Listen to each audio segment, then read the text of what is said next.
You see the faces, you hear the music. I'm Gene Dumont filling in for Jay Burr, of course, with the legendary Lanny Beavers. Lanny, how are you doing this week? Doing great. Good to see you. Good. We're going to start off, we're going to just go ahead and jump right into it. It's this top 10 overall. We're going to start with number 1, Fayetteville, staying right where they were. Jumping up to number 2 is North Little Rock. Going all the way from number 9 is number 3, Fort Smith Northside, followed right behind, of course, with Southside. And at number 5, Conway. Number 6, making a huge jump from number 14 is Pulaski Academy. Number 7, dropping down a little bit, is Bentonville. Number 8, Cabot. Number 9, Camden Fairview. Number 10, falling a little bit, but Greenwood. Lanny, tell us a little bit about this top 10. You know, we have a lot of movement today. We do. It's good to see the two two Fort Smith schools up there. Northside, Southside. It's been a long time since you could actually talk about both of those schools. The biggest surprise to me was that Greenwood losing so big last week. I never would have dreamed that. I know Fort Smith Northside looks like a very powerful team. Rick Jones' teams generally don't get beat that bad. Fayetteville looks like the cream of the crop, followed by Cabot, North Little Rock in the Central. Pulaski Academy had a huge win we'll talk about in the 5A. But overall, it's a good-looking top 10. And there's a lot of different teams that are shuffling right now. But once again, the Fort Smith schools are surprising me, and let's see what happens as they really get into conference play. But I will say that Southside had a huge win in Piercy over my alma mater, Lake Hamilton, last week. And North Little Rock, they've got a big-time rematch this week with Cabot. I talked to KJ over the weekend. He is excited for that game. He said his teammates, they don't need any motivation for that game. Well, they've struggled with Cabot, though. Cabot's passing the football this year. The young quarterback they have is throwing the football a lot more. Cabot did stub their toe against Conway first of the season, but Cabot's looking real good. That's going to be a very good game. I know a lot of people will be watching that ball game this Friday night. All right, sticking in the 7A, let's just go ahead and jump right into it as well. The top 10 in the 7A. Number 1, of course, Fayetteville. Number 2, you know, we just talked about them, North Little Rock. Number 3, Northside. Number 4, Southside. Number 5, Conway. No difference from the overall top 10. Number 6 is Bentonville. 7, Cabot. 8, Bryant. 9, Springdale Harbor. Number 10, my alma mater, the Little Rock Catholic Rockets. Lanny, how did those Rockets get in there at top 10? They won't stay there. Tell you that. Oh, don't tell me that. Don't tell me that. I love my Rockets. Well, and you should, but I'm glad you and the other person do. There's only 16 teams in 7A. Somebody's got to be there. But, hey, congratulations for Little Rock Catholic. I remember Drew May used to be the quarterback. They won a state championship many moons ago, probably before you were born. But Little Rock Catholic has had some good teams in the past, but not right now. We've got some big matchups in the 7A. Fayetteville is playing Northside. That is a big game, and I'm really looking forward to this one. Northside's been playing some very good football. I just like the way Fayetteville's playing the Purple Dogs right now, and that'll be an intriguing game right there. You'd have to probably give the favorite to Fayetteville right now, but it could go either way. 2 weeks ago, I was able to watch Northside take down Central, and looking at Demetrius Dean, he looks like a football player. Yeah, he does. There's a lot of good football players out there. This is Southside right here against Lake Hamilton. This was you're talking about Northside, but also you got to give a lot of credit to Southside. They've been down a little bit, and they've really come on. And, man, they just shredded my Wolves of Lake Hamilton pretty big. And they've got a big-time matchup with Bentonville. Bentonville struggled at the start of the year. Here's the thing, though, and I always tell this, and we'll talk about some other schools, too. They're 0-3. Best example, Warren last year, 0-3 non-conference, make it all the way to state championship game. They don't really mean anything except bragging rights. The conference play is what you're playing for in state championship. You want to see what your team can do. You want to play better competition, generally speaking. So you don't really want to look at that too much. Bentonville, you know, I don't know they played nothing but out-of-state schools. Oklahoma, they played, I think, a team from New Jersey last week. I don't know anything about them. And Kansas City Rockhurst, you always know they're good. I believe they played. But 0-3, don't worry too much about that. But we need to see what Bentonville does this Friday night. Sounds good. All right, we're going to go next to 6A. We're going to start with number 1. Lanny talked a little bit about him earlier. It's Greenwood. Number 2, jumping up from number 4, is Alma. Number 3, El Dorado. Number 4, the Zebras of Pine Bluff. Number 5, the Hurricanes of Jonesboro. Number 6, Saline County, Benton. Number 7, staying right where they were last week, Texarkana. Number 8, Lake Hamilton. Number 9, Russellville. Number 10, Siloam Springs. Laney, who in the 6A do we really need to watch? El Dorado, you always got to watch. You still have to watch Greenwood. They did play a tougher team with Northside.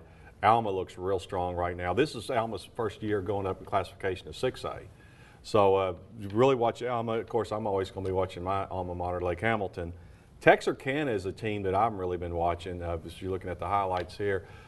Texarkana, they lost to, once again, they played out-of-state schools, Euless, Texarkana High, Texas, the Tigers, and they also played a team out of Shreveport, which they lost to last week. So we'll be watching Texarkana also. Another 6A school that had a little bit of a rough week last week is Pine Bluff. You think they're going to be able to bounce back this week? Yeah, Pine Bluff's always got a lot of talent. Once again, was said before, don't worry about the non-conference. This is where it all counts right here. This Friday night is where it's going to count, and this is where you'll see the top teams start shuffling. They take on Texarkana, so like you just talked about. Right. Is there anybody in 6A that maybe not in the top 10 that you're really looking at as potentially could jump into the top 10? Well, you can get, Parkview just dropped out. They could jump back in. But, it's the top 5 you're really going to be paying attention to. There's only 16 teams in this classification, just like the 7A. But if you're asking me which of the cream, 7A West, once again, 6A South, and then add Greenwood. But Greenwood and Alma, that Alma is really intriguing. The Airedales had a great season last year, lost in the semifinals in the 5A, so they got something to prove this year. Okay. Well, stick around. We've got more. We've got the 5A and the 4A coming up right after the break.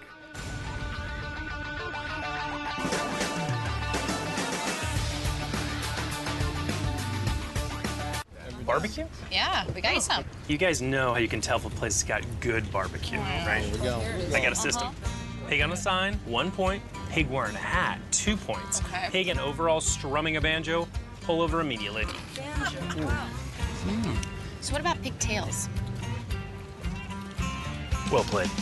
Barbecue has a new home because Wendy's has slow-cooked pulled pork. 3 tasty ways in your choice of sauce, served up just how you like it. Now that's better.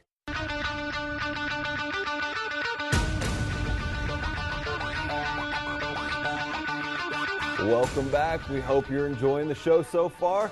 Let's go ahead and move into 5A. We're going to start with number 1, PA, the Bruins of Pulaski Academy. Number 2, dropping down 1, is Camden Fairview.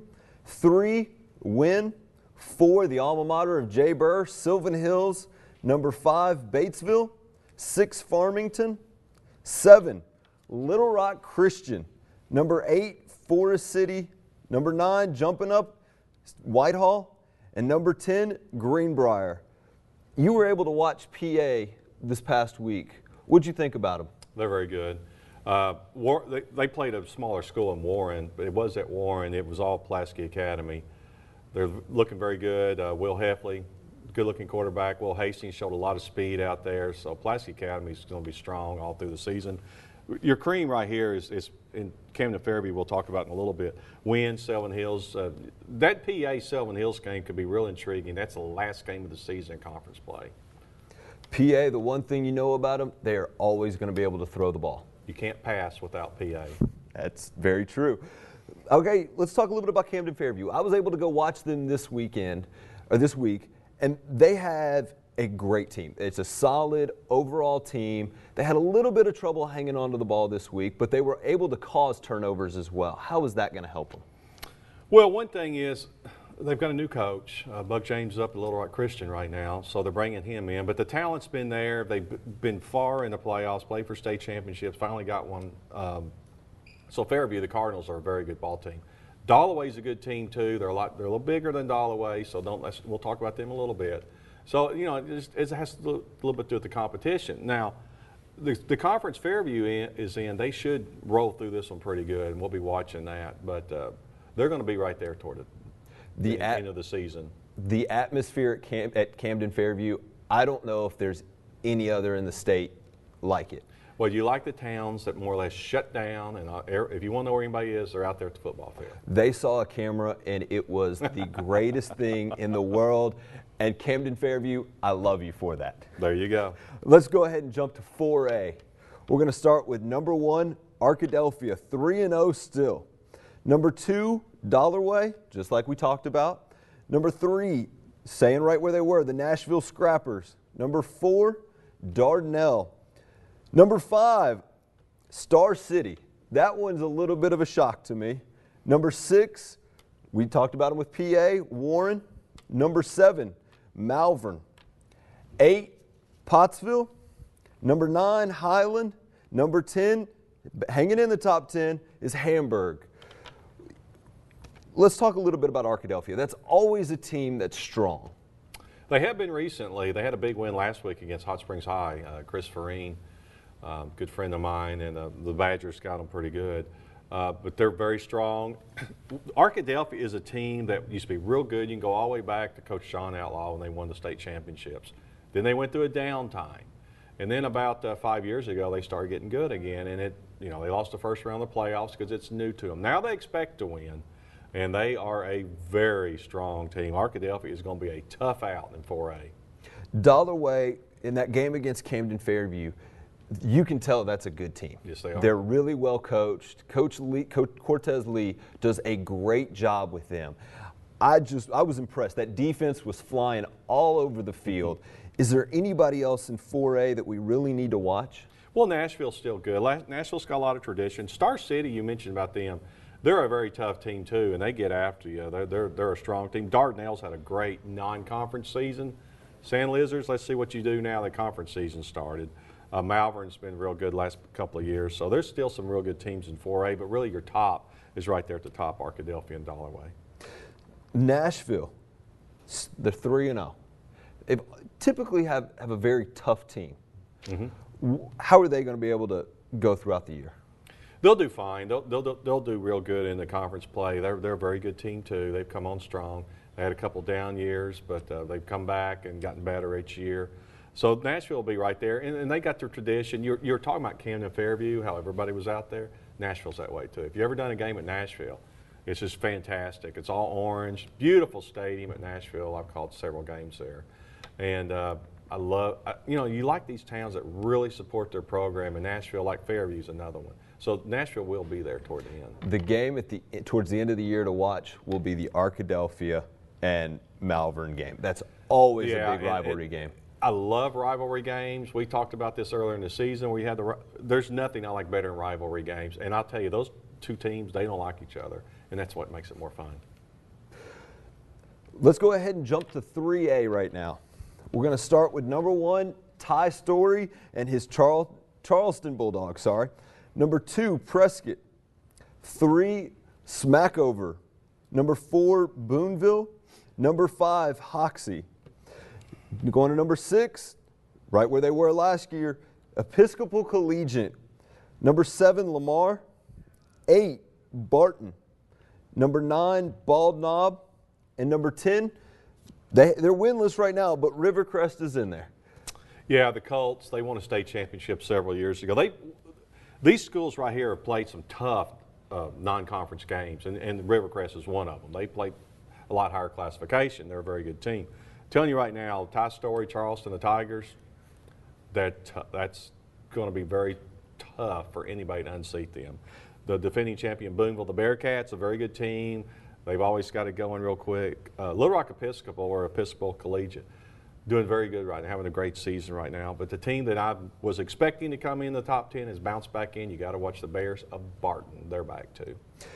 With Charleston and Ty Story, every time you look at his line, you think fantasy football. If you've got a team, that's the quarterback you want. You Razorback fans have got to be salivating over this kid. Is he the real deal? From everything I've seen, he is. He's very good. He's got a real quick release.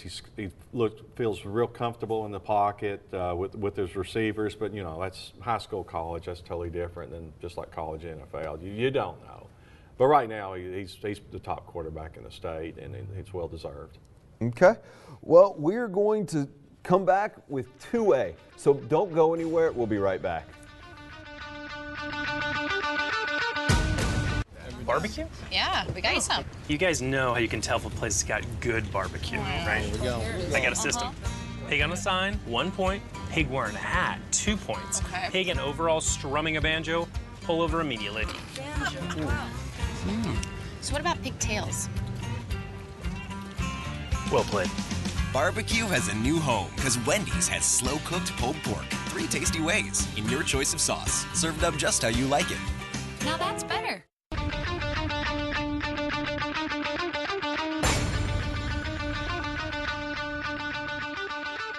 Welcome back.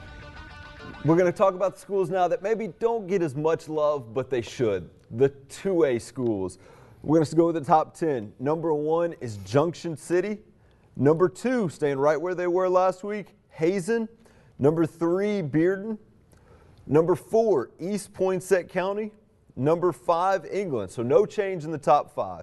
Number 6, Dierks. Number 7, Risen. Number 8, Earl. Number 9, Mount Ida. And number 10, Desark. So, Lanny, not really a whole lot of movement in the top 10 here. No, Jay and I were talking about that last week. Junction City is a machine. Be interesting to watch this Junction City Bearden game to see, which one is going to stay number 1 at the end of the season. That's the biggest. That's the only challenge, really. I hate to say that to any other schools, but that's just the way it is. Facts are facts. That's the only challenge Junction City's got right now is Bearden. East Poinsett County. Most people will remember them for Marcus Monk. Are they a school that can contend with Junction City? Probably not, but anything can happen on any game, and it's way too early. But we'll just have to see how that ends right there. You mentioned a school there down in Southwest Arkansas, and it depends on which direction. If you're going from Little Rock, it's Dirks. If you're coming from Texarkana, it's Derricks. Depends on what the pronunciation. I love that town right there. But that's a team to watch too. The Outlaws of Dirks. England Lions. It's been a while since you could talk about England. It has. It really has. They come back and Risen. They got hammered by Junction City a couple of years ago, but they can get it back together. Earl they're 1 and 2, but guys, if anybody hadn't seen Earl, they got a power rushing team. They're very good at running the football, and there's just some other schools to look at right there. But your cream right now is Junction City. And speaking of Junction City, they've got a big-time matchup with Hermitage this week. Yeah, I don't. Junction City should win this ball game. We don't do point spreads on Fearless Friday, but they should win it handily. They're just a machine. It seems like they're always there, and when they're not, it's still in the South. A strong one a couple of years ago with Kenneth Dixon, but Junction City probably going to be playing for another state championship. They're that good. Sounds good. Well, it was a pleasure working with you. Don't forget, you can find all the schedules, all the scores, all the highlights on the Fearless Friday app right now. Go download it. I've got it on my phone. You need to have it on yours. Be sure to tune in next week when Jay should be back. For Lanny Beavers, I'm Gene Dumont. Thank you for watching.